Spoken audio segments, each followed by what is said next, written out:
Oppenheimer presenta. Llega a usted por cortesía de Banco Falabella. Hablamos mirándote a los ojos.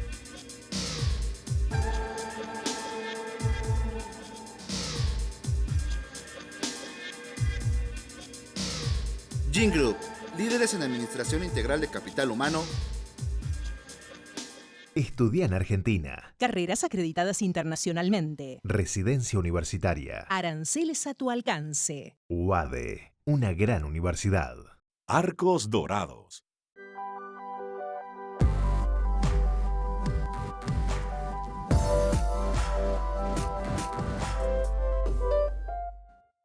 ¿Sabías que según un estudio de la Universidad de Oxford, casi la mitad de los trabajos actuales podrían dejar de existir en 10 años? La inteligencia artificial llegó para quedarse. ¿Cómo te va a afectar la automatización? ¿Cuáles son los trabajos del futuro? Andrés Oppenheimer te lo cuenta en su nuevo libro, Sálvese quien pueda. Y no te quedes atrás. Encuéntralo en librerías.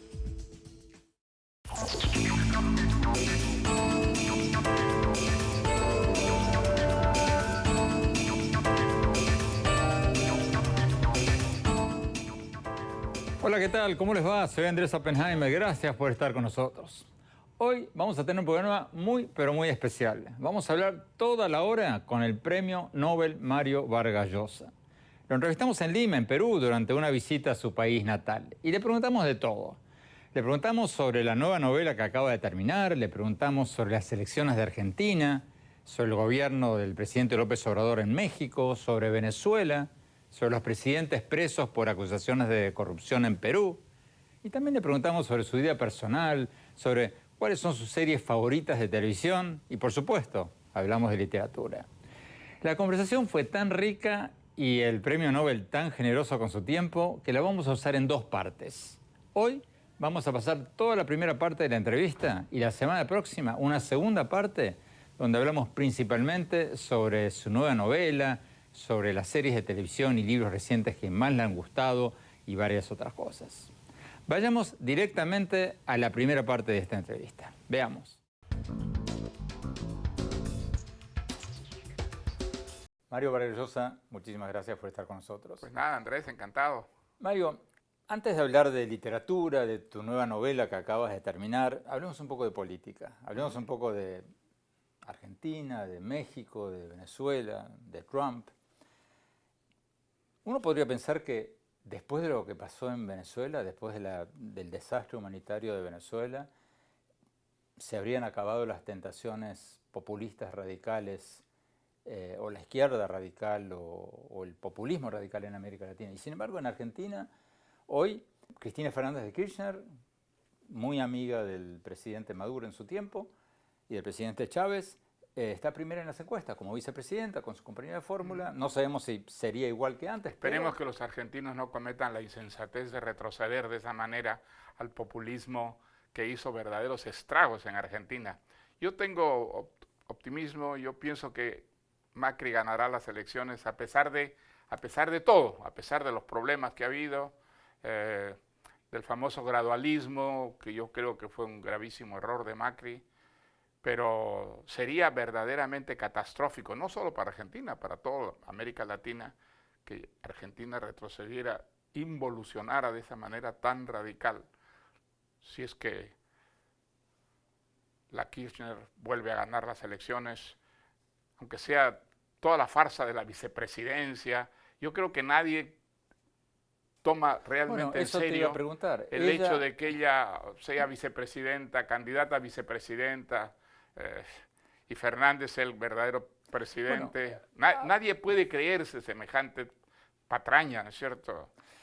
Ella se está presentando, o por lo menos el hecho que haya nombrado o que haya acompañado a Alberto Fernández como candidato a presidente, la intención pareciera ser mostrar una cierta moderación, un cierto giro hacia el centro. ¿Tú crees que eso es...? Yo creo que es una pura farsa, que es una artimaña para mostrar humildad y poder ganar más fácilmente las elecciones teniendo un testaferro, que es lo que es Fernández, ¿no? No, clarísimamente es ella que quiere volver al poder y que como hay una coyuntura en la que, digamos, la política de Macri no ha sido todo lo acertada que pudo ser, que debió ser, yo creo que por culpa del gradualismo, mi impresión es que Macri no quiso, digamos, exigir más sacrificios a un país que estaba en una situación tan crítica como la Argentina por la política de los Kirchner. Y entonces, en lugar de hacer las reformas radicales que hubiera podido hacer con la enorme popularidad que tenía al principio, pues optó por el gradualismo, unos sacrificios a medias, y ahora resulta que lo hacen responsable a él del resultado catastrófico de las políticas de los Kirchner. Pero yo creo que de todas maneras, fíjate, a pesar de estos errores, yo creo que los argentinos sensatos, responsables, van a entender que quien representa la modernidad, quien representa el progreso, el futuro, es clarísimamente Macri y no la señora Kirchner. ¿Cómo ves a Venezuela? A principios de año, cuando surgió la figura de Juan Guaidó, el presidente de la Asamblea, más de 50 países lo reconocieron como presidente encargado, parecía ser en un momento que Maduro estaba contra las cuerdas, que se caía en cualquier momento, sí. Y no pasó.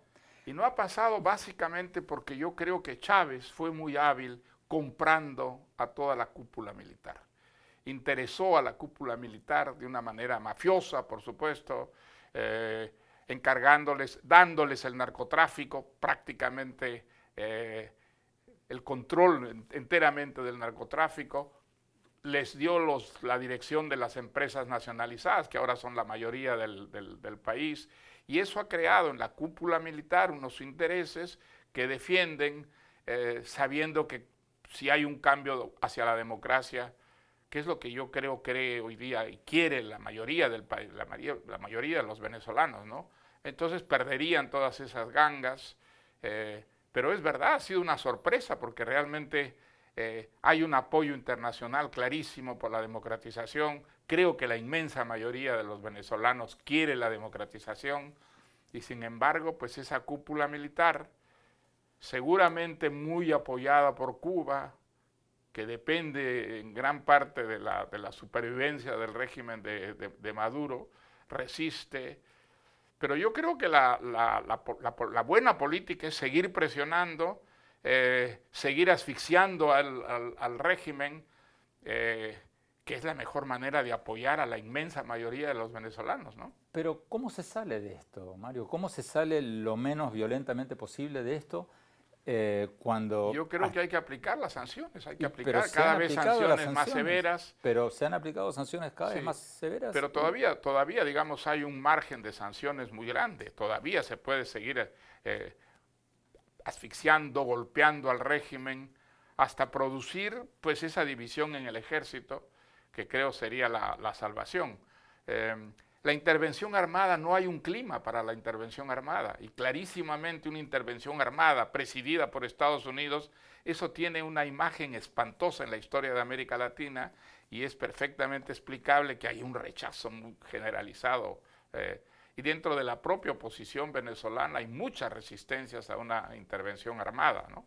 Entonces, pero yo creo que hay un margen todavía muy grande para sancionar, seguir sancionando a la cúpula, que es la cúpula lo que sostiene al régimen, ¿no? ¿Guaidó hace bien en negociar ahora? Pues hemos visto que la negociación no conduce a ninguna parte, simplemente una manera de darle un poquito más de supervivencia al régimen de Maduro, pero digamos... Si no negocia, los europeos no aumentan las sanciones. Exactamente. Si no negocia... En Occidente, sobre todo en Europa, en la Unión Europea, pues habrá una desconfianza hacia él. Entonces, yo creo que ha hecho bien, aceptando una vez más estas negociaciones, a pesar de que hasta ahora las negociaciones no han servido para nada, han servido única y exclusivamente para prolongar, digamos, esa agonía que vive Venezuela con el régimen un régimen que es absolutamente nefasto, absolutamente inoperante, que solo retrocede, digamos, la catástrofe, una catástrofe que está en marcha, ¿no? Hay 4 millones de venezolanos que escapan de ese país. Yo creo que no hay precedentes en la historia de América Latina de una égira semejante, ¿no? Hablemos un poco de México. Ya pasaron 7 meses o más desde la asunción de López Obrador, del presidente Andrés Manuel López Obrador. ¿Cómo ves a México? Lo veo muy mal. Yo creo que realmente fue una equivocación gravísima del electorado mexicano en razón de los fracasos de los gobiernos democráticos anteriores, que no resolvieron los problemas de México, que son problemas que estaban en vías de resolución, pero de una manera muy limitada, y entonces el desencanto con eso yo creo que explica este regreso al populismo de México, un país que parecía haber dado los pasos necesarios para encaminarse hacia una democracia plena, de verdad. Yo creo que la elección de López Obrador es gravísima para México y gravísima para América Latina, porque él es un populista, él ha sido siempre un populista, es una persona, digamos, que tiene una ceguera respecto a lo que es la modernidad, lo que es una verdadera democracia, y entonces eso se está viendo ahora, ¿no? Ha comenzado a bajar su popularidad, afortunadamente, y ojalá esa declinación continúe muy rápidamente y los mexicanos comprendan que han cometido un gravísimo error llevando un populista a la presidencia, y sobre todo con esa mayoría tan aplastante, ¿no? Tenemos que ir a un corte. Cuando volvamos, seguimos hablando con el premio Nobel Mario Vargas Llosa sobre política, sobre la vida y sobre la literatura. No se vayan, ya volvemos.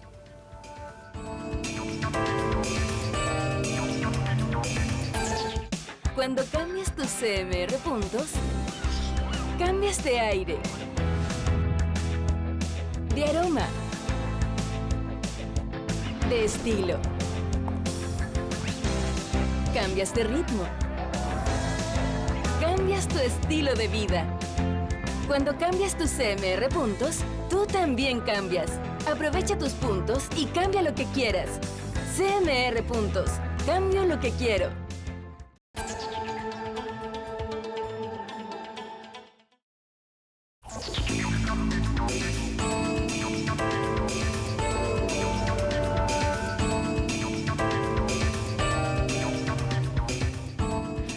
Gracias por seguir con nosotros. Sigamos viendo la entrevista con el premio Nobel Mario Vargas Llosa, que acaba de terminar una nueva novela que va a salir en octubre. Sigamos viendo lo que nos dijo sobre la situación política en varios países latinoamericanos, sobre el presidente Trump, sobre Europa y sobre su vida personal también, y sobre lo mejor que ha visto y leído últimamente. Sigamos viendo la entrevista.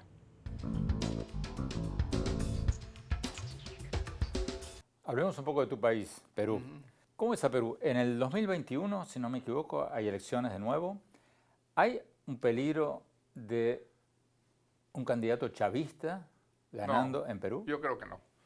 Yo creo que con eso, respecto a eso, yo creo que el Perú está vacunado. Pero te lo pregunto hay por una lo gran siguiente. incertidumbre, digamos. Pero ¿no? te lo pregunto por lo siguiente. Con tantos presidentes presos Sí. y opositores presos, Sí. como Keiko Fujimori, ¿no se va a crear un clima de opinión como que todos los políticos son corruptos y que surja un charlatán que diga yo soy el campeón Pues de la si lucha? eso ocurre, hay que recordarles a los peruanos, que lo hayan olvidado, que gracias a la democracia, esos presidentes corruptos están siendo investigados, están encarcelados.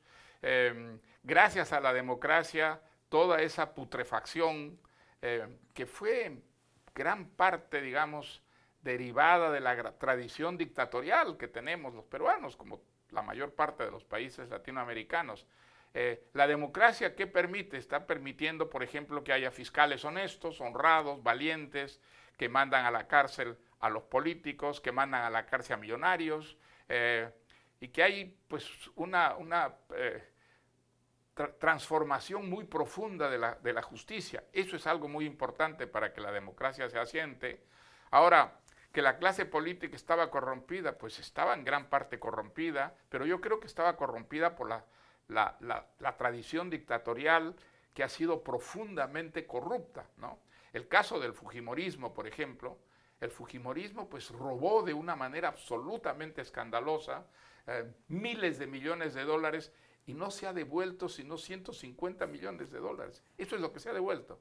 Se consiguió a través de Suiza una cuenta que tenía el señor Montesinos abierta a su nombre. Y entonces Suiza pues ha devuelto, pero son miles de millones de dólares los que se robaron durante la dictadura, y de eso el señor Fujimori y el señor Montesinos no han devuelto un solo centavo. ¿Qué respondes a quienes critican al sistema judicial peruano diciendo que es excesivo, que esto de la prisión preventiva es contrario, por ejemplo, a lo que ocurre en Estados Unidos, que a ti te pueden meter preso, pero puedes salir con una fianza? ¿Qué respondes a quienes dicen que...? Bueno, hay una discusión entre los juristas, ¿no es verdad? Algunos consideran que efectivamente que esta prisión preventiva es demasiado larga, pero yo creo que esa prisión preventiva nos está permitiendo castigar a los corruptos, y creo que es la primera vez en la historia del Perú que se castiga a tantos corruptos, y que no son solamente políticos, gentes que medraron con la dictadura, sino también empresarios. Eso no hay precedentes en el Perú, eso no ha ocurrido antes, y entonces en ese sentido pues hay un progreso. Ahora, que digamos seamos el país que tiene más presidentes corruptos, bueno, es muy triste, desde luego que es muy triste, pero quizás se deba a que la justicia no ha evolucionado tanto en los otros países, castigando, explorando, investigando lo que fue las herencias de las dictaduras que hemos tenido, ¿no? En el caso del Perú es clarísimo. La corrupción es una consecuencia de la gran tradición dictatorial que por desgracia tiene nuestro país, ¿no? Mario, hablemos un poco del populismo en el mundo. ¿Tú crees que Donald Trump fue un accidente histórico, o el hecho que tengamos ahora tantos presidentes populistas, Boris Johnson, candidato en Gran Bretaña, el húngaro, Bolsonaro en Brasil, etcétera, etcétera, son indicaciones del inicio de una época populista? ¿Dónde estamos? ¿Estamos ante un fenómeno? El populismo en ninguna parte ha tenido buenos resultados. El populismo ha sido catastrófico. En Italia el populismo está trayendo mejoras para los italianos en absoluto. Italia está en una situación verdaderamente crítica y está en la dirección de lo que fue Grecia. Esa es más o menos la situación de Italia gracias al populismo. En Estados Unidos, Trump ha traído beneficios, ventajas, a algunos sectores muy minoritarios, pero yo creo que en general en Estados Unidos hay una sensación de que con Trump en la presidencia, Estados Unidos ha ido perdiendo terreno cada vez más, ha creado un conflicto con sus aliados de toda la vida, la demagogia de la presidencia está dañando profundamente a las instituciones democráticas de Estados Unidos. Ahora, hay una resistencia que es formidable. Yo creo que si no hubiera habido esa resistencia por parte de los demócratas, por parte de la prensa, por parte de la justicia, de las instituciones, la gestión de Trump hubiera podido ser verdaderamente catastrófica. Y sin embargo, digamos, la catástrofe se ha atenuado considerablemente gracias a esa resistencia interior, ¿no? ¿Pero tú crees que este surgimiento de populistas en tantos países al mismo tiempo es una casualidad histórica, o estamos ante el inicio de un fenómeno? Yo creo que no es una casualidad. Desgraciadamente el populismo ha acompañado a la democracia a lo largo de toda la historia. Ha habido, digamos, accidentes democráticos por culpa del populismo en los países más avanzados, Alemania, Francia, de tal manera que no hay que aterrorizarse, y sobre todo no hay que caer en el pesimismo, ¿no? La democracia de todas maneras sigue ganando terreno. Cuando uno tiende a desmoralizarse, hay que pensar que el mayor enemigo que tuvo la democracia, que fue la Unión Soviética, desapareció. Y desapareció por incompetencia interna, por su incapacidad de satisfacer, digamos, los anhelos más elementales de los soviéticos, que China popular renunció a la revolución y renunció al marxismo, leninismo, sigue siendo una dictadura, pero, digamos, es una dictadura capitalista. China es el mejor ejemplo de que el capitalismo supera largamente al colectivismo, al estatismo que traía el marxismo. Entonces, yo creo que eso debería... Capitalismo sin derecho de huelga, sí. Capitalismo extremo. Y después, fíjate, en América Latina, cuando yo tiendo a desmoralizarme, digamos, cuando pienso en Maduro, cuando pienso en Bolsonaro, recuerdo la América Latina de mi juventud, donde solamente había dictadores. Las excepciones eran poquísimas, eran Costa Rica, Chile, Uruguay, y después todo el resto eran dictaduras. Hoy día, pues, comparado con esa América Latina, estamos mejor. Tenemos gobiernos corruptos, pero una democracia corrupta es preferible a una dictadura, que siempre es más corrupta que la democracia. Entonces, aunque es difícil, aunque avanzamos poquito a poco, yo creo que la América Latina, sobre todo la América Latina de mi juventud, ha ido progresando, ha ido progresando. Tenemos que ir a un corte. Cuando hablamos, seguimos hablando con el premio Nobel Mario Vargas Llosa. No se vayan, ya volvemos.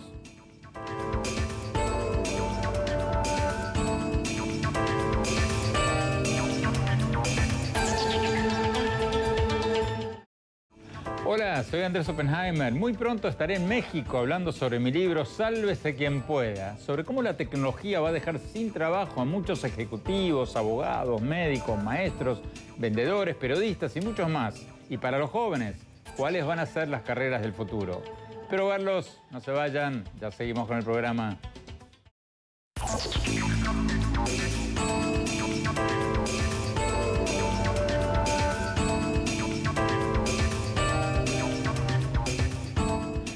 Gracias por seguir con nosotros. Sigamos con la entrevista con el premio Nobel Mario Vargas Llosa. Sigamos viendo lo que nos dijo sobre la situación política en varios países latinoamericanos, sobre Trump, sobre Europa, sobre su vida personal y sobre lo mejor que ha visto últimamente en televisión y los mejores libros que ha leído últimamente.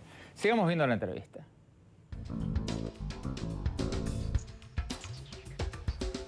Pero en el mundo, Mario, en general, y en América Latina, ¿tú no crees que la aparición de las redes sociales tiene algo que ver con este surgimiento de los populismos? Del populismo, sí. Yo creo que el populismo ha aprovechado las redes sociales mucho más que la democracia, sin ninguna duda. Sin ninguna duda. Entonces, hoy día tenemos, digamos, gracias a la revolución audiovisual,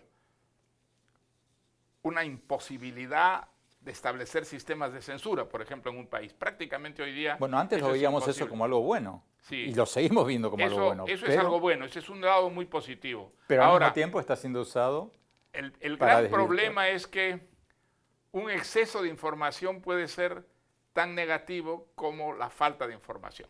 Eso es una realidad en nuestro tiempo. Hoy en día hay tantas noticias, tantas versiones, que las fake news, las mentiras noticiosas, muchas veces prevalecen sobre las verdades que pensábamos ingenuamente garantizaba la libertad de expresión, y entonces eso pues lo aprovecha maravillosamente el populismo. ¿Cómo crees que vamos a salir de ese problema? Yo creo que vamos Porque a salir ahora de ese problema con los vídeos fundamentalmente basados a la cultura. Yo creo que la cultura es lo que puede defendernos mejor contra las noticias mentirosas, contra las calumnias, las invenciones, las falsedades del populismo. Y tiene que haber también una legislación que castigue, que sancione severamente, digamos, la difusión de mentiras, de las fake news. ¿Y qué pasa cuando las mentiras vienen de los presidentes? No, esas mentiras vienen de las fuerzas antidemocráticas. Fundamentalmente son las fuerzas antidemocráticas las que aprovechan mejor las redes sociales para difundir, digamos, lo que sirve al populismo, lo que sirve a los demagogos, a los enemigos de la democracia, que es lo que son los populistas básicamente, ¿no?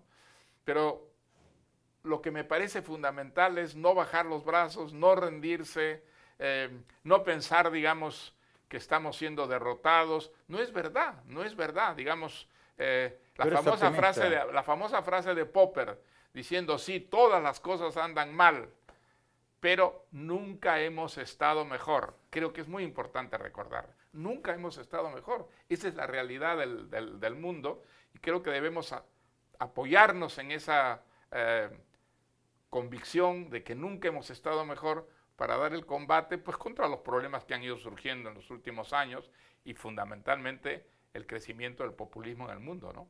Es la primera vez que el mundo subdesarrollado y el mundo desarrollado comparten un problema, un desafío semejante, el del populismo, ¿no? O se da por igual en el tercer mundo como en el primer mundo.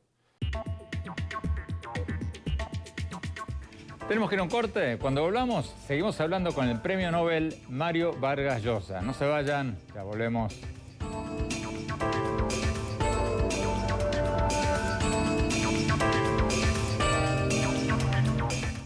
¿Sabías que según un estudio de la Universidad de Oxford, casi la mitad de los trabajos actuales podrían dejar de existir en 10 años? La inteligencia artificial llegó para quedarse. ¿Cómo te va a afectar la automatización? ¿Cuáles son los trabajos del futuro? Andrés Oppenheimer te lo cuenta en su nuevo libro, Sálvese quien pueda. Y no te quedes atrás. Encuéntralo en librerías.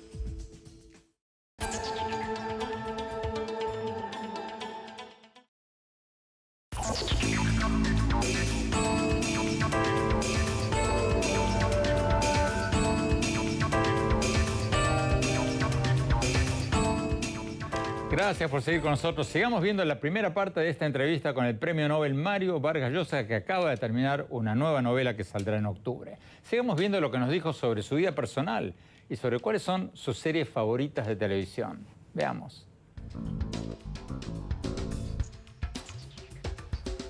Mario, tienes 83 años. ¿Cómo haces? ¿Cómo haces? ¿Cómo haces? ¿Cuál es el secreto? Pásamelo para estar tan activo, tan creativo. Pues mira, quizá porque hago las cosas que me gustan, escribo, leo, opino. Entonces, esta es una manera de vivir que para mí es profundamente estimulante.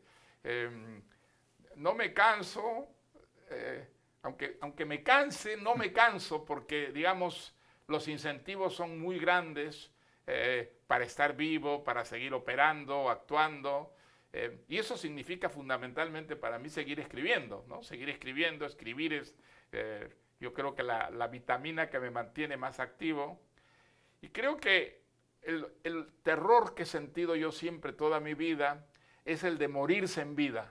Quizá el espectáculo más triste me lo han dado a mí esas personas que dejan de vivir y que en realidad se mueren estando vivos.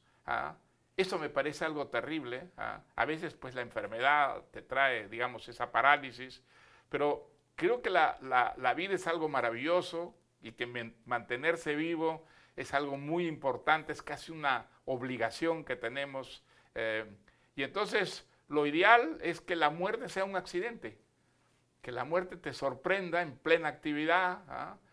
Yo recuerdo mucho cuando Claude Lévi-Strauss, el gran antropólogo francés, cumplió 100 años, le hicieron un homenaje en París y leyó un texto absolutamente extraordinario, conmovedor, de lucidez, de elegancia, de claridad, recordando su juventud, lo que había sido para él entrar a la universidad y la manera como la antropología había sido finalmente su destino vital y cómo la antropología lo había mantenido vivo hasta cumplir un siglo.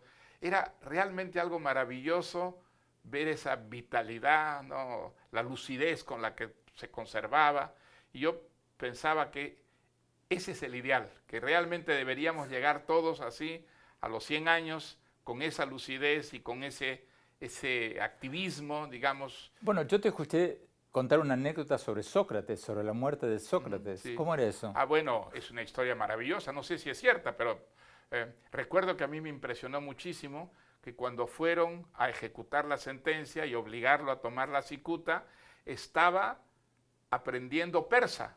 Y entonces le dijeron, pero ¿Te van a ¿qué hace matar? usted? ¿Lo van a matar? Dijo, sí, pero yo quisiera morirme aprendiendo persa, sabiendo persa. Yo quisiera saber persa. Y entonces es un caso maravilloso en que la muerte aparece como un accidente que interrumpe una vida que está en plenitud, ¿no es cierto? A mí me gustaría eso, me gustaría morirme con la pluma en la mano, yo pues escribo a mano, creo que soy de los últimos escritores que escribe todavía con tinta y con Pero Mario, papel. ¿sigues con tu disciplina de escribir todos los días? Sigo, todos los días. Sí, todos los días, sobre todo las mañanas, que son las horas mejores Estés para mí. donde estés. Sí, esos son 7 días por semana, aunque no trabaje, digamos, en el libro que estoy escribiendo toda la semana, trabajo 5 días generalmente y después escribo artículos los fines de semana, y mantengo la curiosidad, tengo mucha curiosidad, me interesa mucho lo que ocurre a mi alrededor, y creo que he llegado a ese convencimiento, que es un convencimiento pues maravillosamente estimulante, el de lo que le oí decir a Popper en una conferencia de prensa pocos meses antes de morir, ¿no? Sí, las cosas andan mal, pero nunca hemos estado mejor. Creo que es realmente una convicción muy estimulante y que aún no puede defenderlo contra la desmoralización, ¿no? Volviendo a Sócrates, ¿la curiosidad no decrece con el tiempo? Pues en mi caso no. Yo creo que soy tan curioso como cuando era joven, aunque digamos, claro, hay las limitaciones físicas, hay cosas que ya no puedes hacer, ¿no? Lógicamente, pero la curiosidad intelectual, la curiosidad, digamos, en el campo de la cultura, yo creo que eso no tiene por qué decaer, al contrario, yo creo que se incentiva muchísimo con la edad, cuando descubres de una manera cada vez más evidente lo mucho que no sabes, ¿ah? Lo mucho que no has aprendido. Entonces, te queda tanto por hacer, digamos, desde el punto de vista intelectual, desde el punto de vista literario, desde el punto de vista cultural, que yo creo que eso te puede mantener vivo hasta el final, ¿no? ¿Haces ejercicios? Hago ejercicios todos los días, ¿Qué haces? Una hora cada mañana, levantarme. ¿Qué haces? Yo me levanto muy temprano, hago ejercicios, Pero hago qigong, y ahora ya no camino porque vivo en una parte de Madrid donde no es muy agradable caminar, y entonces hago ejercicios y hago media hora siempre después de hacer ejercicios en la cinta, ¿no? ¿Haces alguna dieta? Trato de hacer dietas, pero cada vez es más difícil. Mis apetitos crecen con los años y, por ejemplo, la buena comida es algo que me gusta mucho. No tanto, no diré que me gusta tanto como la lectura, como los libros, pero sí es una cierta manifestación de decrepitud que trato de combatir y sin mucho éxito. Mario, una pregunta lúgubre, pero como escritor no te la puedo dejar de hacer. ¿Qué quisieras que diga tu epitafio? Hombre, pues me gustaría ser recordado, si soy recordado por algo, me gustaría ser recordado como escritor. Aunque he hecho muchas cosas en la vida, yo creo que lo fundamental en mi vida ha sido la literatura, básicamente la literatura. Escribir, leer, digamos, son las actividades que para mí han sido las más estimulantes, las más gratas. Entonces, si soy recordado por algo... ¿Pero qué escribirías tú como escritor en tu lápida? Pues, no sé, es una pregunta un poquito fea. Pero... Siempre resulta vanidoso responder a esa pregunta, y además lucir la modestia aparece clarísimamente como falsa modestia. Además, no sé cómo me ven los otros, nunca ha sido claro para mí cómo me ven los otros. Tengo amigos, pero también tengo muchos adversarios, he estado siempre metido en polémicas. O sea, la imagen que yo tengo de mí mismo es muy contradictoria, ¿sabes? ¿Tú crees en la creatividad, en la espontaneidad o más en la disciplina? Yo creo en la disciplina, fundamentalmente. Digamos, yo quizá es lo que más le debo a un autor como Flaubert. Él descubrió que no era genio y sin embargo decidió ser un gran escritor a pesar de no haber nacido un genio. Y entonces reemplazó esa falta de genialidad natural con el esfuerzo, con la disciplina, con la terquedad. Y a mí me pasó exactamente lo que él. Yo descubrí muy joven que no era genio, que no era un genio, y que entonces no tenía más remedio que reemplazar esa falta de genialidad con la disciplina, con el trabajo, con la terquedad. Y el ejemplo de Flaubert, ¿no? Que si empezó de muy bajo y muy mal y escribió obras maestras absolutas, pues creo que es un ejemplo muy estimulante, ¿no? Si tú no eres genio, ¿quién es un genio en América Latina, en la literatura latinoamericana? Hombre, la literatura latinoamericana, un genio fue Borges. Borges, por ejemplo, yo creo que es probablemente el único escritor de nuestra lengua que en este tiempo fue el equivalente de los grandes clásicos. De un Cervantes, de un Lope de Vega, de un Góngora, de un Quevedo, ¿no? Y después pues hemos tenido grandes escritores, ¿no? Sin ninguna duda, en nuestra lengua y en todas las lenguas, es la verdad, que es Pero la genialidad que en algunos casos existe, el caso de Rimbaud, por ejemplo. Rimbaud, pues, es un niño de 13 años, escribe poemas absolutamente extraordinarios, revolucionarios, pero claro, el caso de Rimbaud es el caso de un Mozart, por ejemplo, en la música, ¿no es verdad? Un niño absolutamente genial, con una disposición fantástica para crear cosas nuevas, pero esos son los casos raros, ¿eh? Los casos que son mucho más humanos, diríamos, más cercanos a nosotros, son los casos de un Flaubert o los casos de un Balzac, es decir, gentes que fueron creando su propio talento a base de disciplina, a base de, digamos, esforzarse, de no aceptar la realidad, de no ser geniales. Al final consiguieron ser geniales y eso es mucho más humano que el caso de un Rimbaud o el caso de un Mozart, ¿no? Un niño genio. Eso no parece tan humano el haber sido desde la cuna, digamos, un genio. Eso es algo muy excepcional, ¿no? Pero yo creo que el esfuerzo, la disciplina, son mucho más próximos a nosotros y además mucho más estimulantes, ¿no? Para quienes no nacemos genios.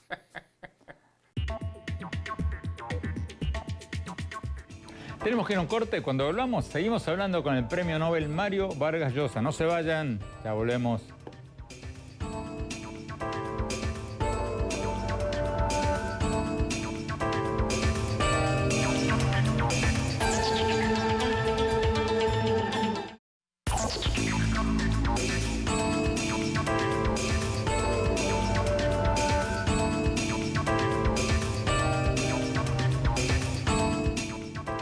Gracias por seguir con nosotros. Sigamos viendo la primera parte de esta entrevista con el premio Nobel Mario Vargas Llosa, que acaba de terminar una nueva novela que va a salir en octubre. Como les contaba al principio del programa, la conversación fue tan rica que la dividimos en dos partes. Y vamos a pasar la segunda parte la semana próxima. Sigamos viendo la entrevista.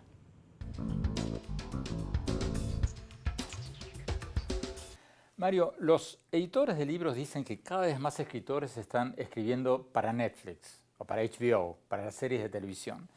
¿Tú crees que hoy en día se está haciendo una mejor literatura o una peor literatura que hace algunas décadas? Hombre, no tenemos tanta distancia pues como para juzgarlo. Yo diría que aunque se escribe más y se lee más que nunca en la historia, probablemente no tenemos en la actualidad escritores de la importancia de los grandes creadores, un Joyce o un Faulkner, o un Proust o un Kafka. No, digamos, miramos alrededor y no encontramos algo parecido. Tal vez no tenemos distancia suficiente, ¿no? Pero mi impresión es que aunque se lea mucho más y se escriba mucho más que en el pasado, hay hoy día las pantallas, ¿no es cierto? Y esas pantallas irrumpen de una manera tan avasalladora, y eso es para mí un temor de lo que podría ocurrir si es que los libros son definitivamente derrotados por las pantallas. Yo creo que si eso ocurriera, estaríamos mucho más cerca de las pesadillas de un Orwell o de un Aldous Huxley, es decir, de la creación de una dictadura capaz de manipular enteramente a una población utilizando la tecnología. Porque yo creo que nuestros ojos tienen párpados y podemos parar, frenar cuando estamos leyendo algo, sí. Pensar, nuestros oídos no. Pero eso con las pantallas no ocurre, con las pantallas tú eres mucho más sumiso, ¿no es verdad? Las pantallas pues llegan, no te exigen un esfuerzo intelectual para nada, ¿no? Esa operación mágica de convertir las palabras en imágenes te lo exige la lectura, y yo creo que eso nos da un tipo de independencia que los puramente espectadores no llegan a tener. Y entonces, ese es un riesgo y una gran, digamos, pregunta sobre el futuro que no hay manera de responder desde ahora, ¿no? Porque, aunque creo que eso depende de nosotros, depende de una decisión que tengamos, mi impresión es que las pantallas avanzan de una manera tan avasalladora realmente, que aunque los libros tratan de resistir, hay que ver qué va a pasar, ¿no? ¿Pero tú crees que los libros están perdiendo la batalla? Yo creo que hasta ahora sí están perdiendo la batalla. Creo que hasta ahora los libros retroceden. que la influencia de las pantallas es muchísimo. Yo leí hace poco a un ensayista francés que decía, pero ¿de qué se quejan? Por primera vez en la historia tenemos una cultura que es democrática, que llega a todos los sectores de la sociedad. Se acabó el elitismo, que era el elitismo de los libros, porque los que no sabían leer simplemente no participaban de esa cultura. En cambio, hoy día, apretando un botón, las imágenes están ahí al alcance de cualquiera. A mí, esa argumentación me dejó pensando, y aunque creo que hay una artimaña en ese razonamiento, hay una realidad que está ocurriendo y que más o menos pues justifica ese tipo de argumentación, ¿no?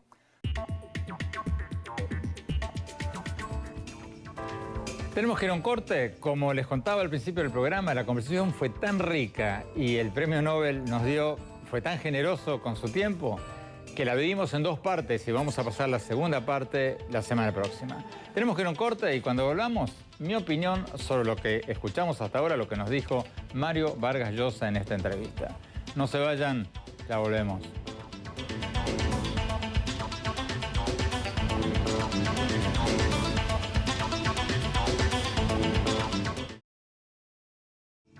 Hola, soy Andrés Oppenheimer. Muy pronto estaré en México hablando sobre mi libro Sálvese quien pueda, sobre cómo la tecnología va a dejar sin trabajo a muchos ejecutivos, abogados, médicos, maestros, periodistas y muchos más. Y para los jóvenes, ¿cuáles van a ser las carreras del futuro? Espero verlos. No se vayan, ya volvemos con mis conclusiones.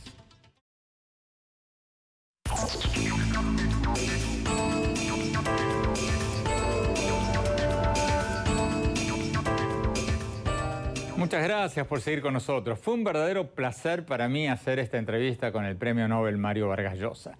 Fue una conversación tan rica y él fue tan generoso con su tiempo que, como les decía antes, la dividimos en dos partes. Y vamos a pasar la segunda parte de esta entrevista la semana próxima. No es la primera vez que lo digo, pero yo le tengo una gran admiración a Mario Vargas Llosa, no solo por su talento, sino por su honestidad intelectual. Porque Vargas Llosa es uno de los intelectuales más sinceros y menos políticamente correctos que conozco. No tiene pelos en la lengua.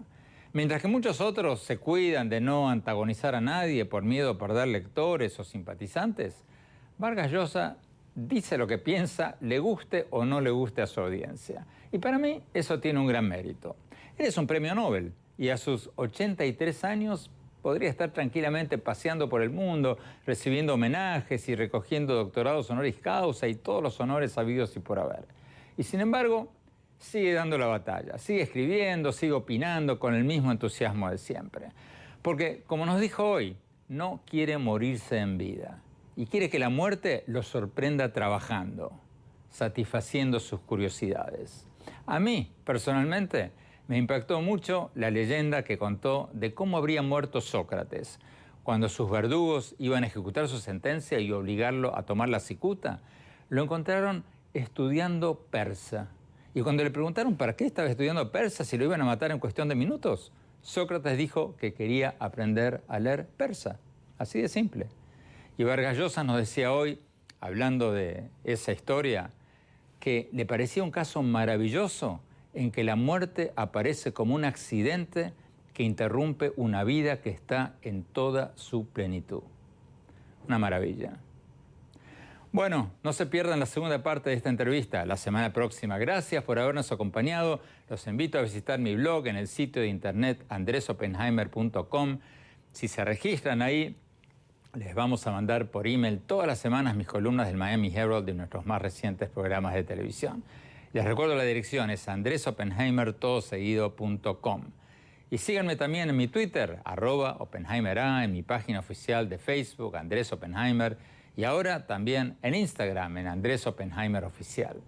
Gracias, hasta la semana próxima.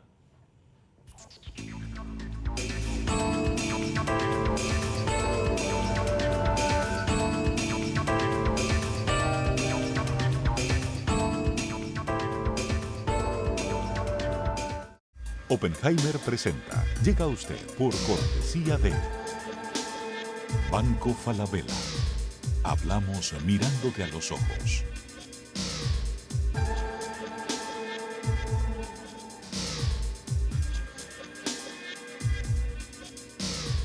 Gin Group, líderes en administración integral de capital humano. Estudia en Argentina. Carreras acreditadas internacionalmente. Residencia universitaria. Aranceles a tu alcance. UADE, una gran universidad. Arcos Dorados.